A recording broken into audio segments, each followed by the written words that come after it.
Drew McIntyre is about to get destroyed. You think Drew McIntyre is safe? You think his little victory lap is going to continue?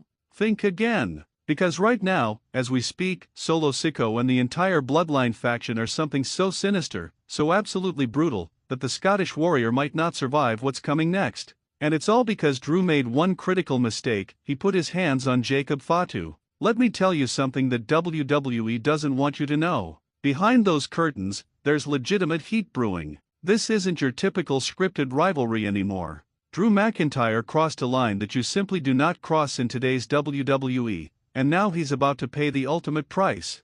Jacob Fatu isn't just another member of the Bloodline. This man is Samoan royalty. He's the enforcer, the most dangerous weapon in Solo Sikoa'S arsenal, and Drew just signed his own death warrant by disrespecting him. You don't touch Jacob Fatu. You don't mock Jacob Fatu. And you definitely don't celebrate after taking him out like Drew did last week on SmackDown. But here's where it gets absolutely insane. My sources backstage are telling me that Solo Sikoa called an emergency meeting with Tama Tonga and Tonga Loa immediately after that incident. They're not just planning revenge, they're planning total annihilation. This is family we're talking about. This is bloodline business.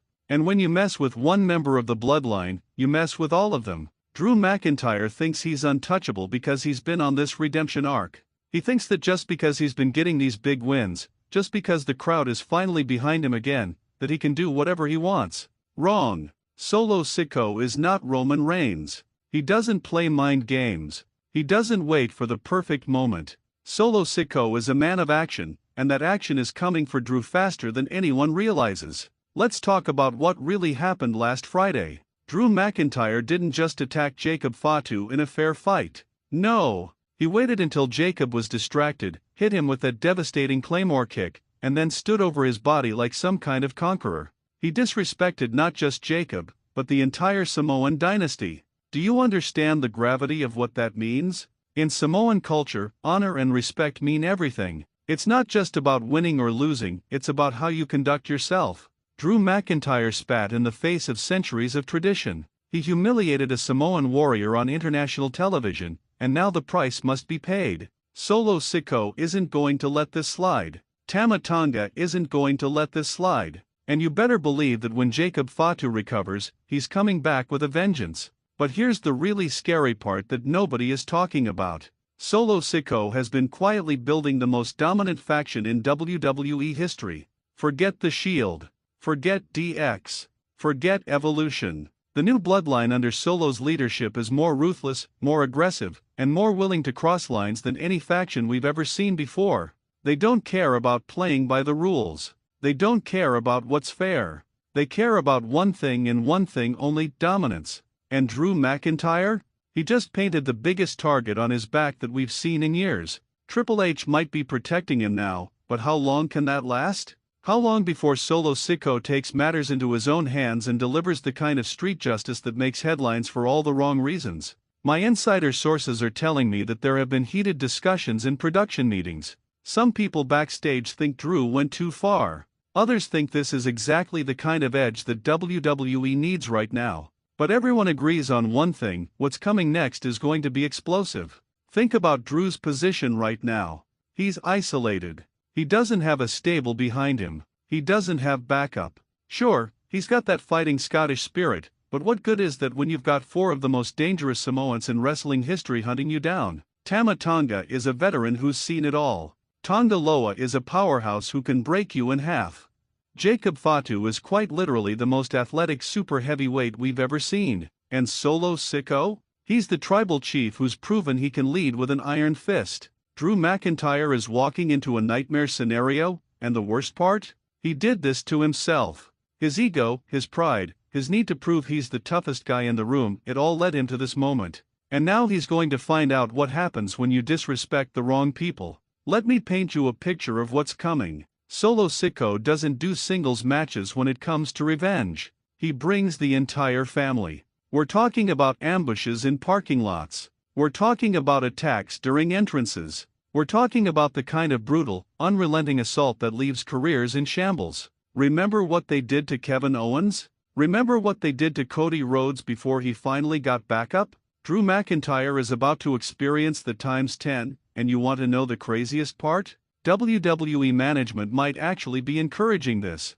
Think about it. The ratings have been through the roof whenever the bloodline is involved in these intense, violent storylines. Drew McIntyre versus the entire bloodline faction? That's money. That's WrestleMania-level storytelling. That's the kind of content that gets people talking, sharing, and most importantly, watching. But at what cost? Drew McIntyre's health? His career?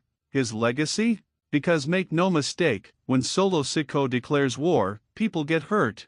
This isn't going to be some worked shoot where everyone walks away fine. This is going to be physical, it's going to be violent, and it's going to push the limits of what we're allowed to see on television. Jacob Fatu himself posted something cryptic on social media right after the attack. He didn't say much, just posted a picture of himself with the caption "Patience." That one word sent chills down my spine, because we all know what that means. Jacob isn't rushing back for revenge. He's taking his time, healing up, getting stronger, and when he returns, Drew McIntyre better have eyes in the back of his head. The SmackDown locker room is reportedly divided on this situation. Some wrestlers think Drew had every right to make a statement. Others think he's brought unnecessary heat on himself and potentially the entire roster. Because when the bloodline goes to war, everyone gets caught in the crossfire. We've seen it before.